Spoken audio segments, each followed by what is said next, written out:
Assalamualaikum warahmatullahi wabarakatuh. Apa kabar teman-teman semua?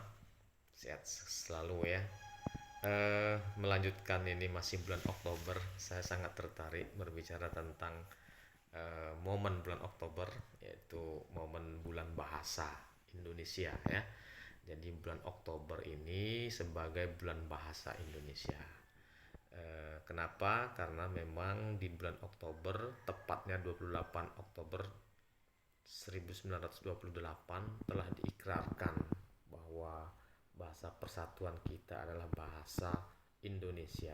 Jadi pada saat itu 28 Oktober 1928, sekali lagi bunyi Sumpah Pemuda yang butir ketiga itu menjunjung tinggi bahasa persatuan ya, bukan mengaku berbahasa satu, tetapi menjunjung tinggi bahasa persatuan yaitu bahasa Indonesia. Yang ini artinya kita secara sadar memandang bahwa bahasa selain bahasa Indonesia yang ada di Indonesia ini, yang kemudian kita sebut sebagai bahasa daerah, tiap-tiap daerah itu eksistensinya tetap diakui begitu ya. Nah itu. Nah, kemudian dalam perjalanannya di 18 Agustus 1945, setelah Indonesia merdeka, sehari setelah merdeka, baru resmi sebagai bahasa negara sebagaimana termaktub di dalam Undang-Undang Dasar 1945 atau konstitusi kita.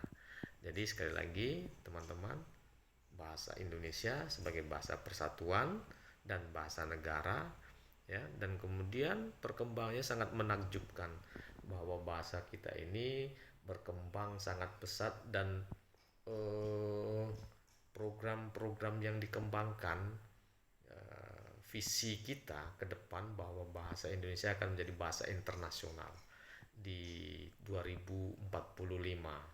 Dan sekarang ini tahapannya sudah dilakukan. Misalnya pemerintah melalui pusat bahasa kita mengembangkan apa yang namanya BIPA, bahasa Indonesia bagi penutur asing, yaitu semacam kalau bahasa Inggris itu semacam TOEFL gitu, IELTS gitu ya.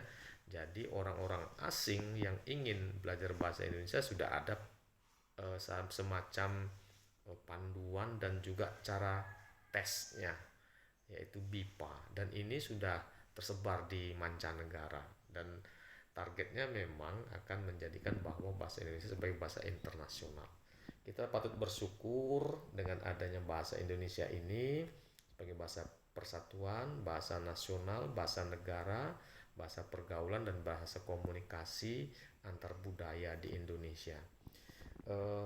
Tidak banyak negara yang seperti kita beruntung karena dipersatukan dengan bahasa ya. Banyak negara yang masih menggunakan bahasa penjajahnya sebagai bahasa persatuan. Banyak negara yang masih bingung menentukan bahasa nasionalnya. Ada juga negara yang menamakan bahasanya masih bingung.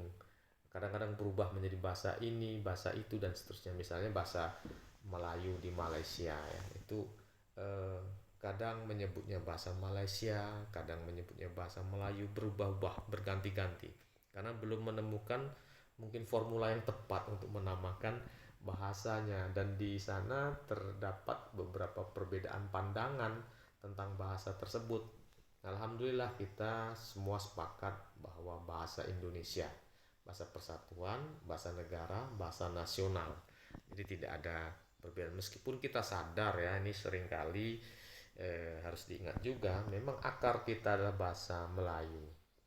Bahasa Melayu tinggi, bahasa Melayu baku, bahasa Melayu piawai yang merupakan ragam dari bahasa yang ada di Kepulauan Riau ya, Singapura, Johor. Lebih kurang dialek itu yang menjadi akar dari bahasa kita. Tetapi perkembangannya bahasa kita banyak sekali menyerap bahasa daerah dan meminjam bahasa asing yang kemudian diindonesiakan. Dan oleh karena itu kamus kita sudah melampaui kamus akar dasarnya, yaitu bahasa Melayu. Dan banyak juga idiom-idiom atau rasa bahasa yang juga sudah berbeda dari bahasa akarnya, yaitu bahasa Melayu. Oleh karena itu eh, eh, sudah perbedaan ini bukan berarti terus harus dibenturkan, tetapi harus menjadi penanda bahwa betul nama bahasa Indonesia adalah sudah sesuai, yaitu bahasa yang merangkumi seluruh wilayah negara Republik Indonesia, mengatasi seluruh penamaan suku dan budaya yang ada di Indonesia. Bagaimana teman-teman? Mari kita utamakan bahasa Indonesia, lestarikan bahasa daerah, dan kuasai bahasa asing. Assalamualaikum warahmatullahi wabarakatuh.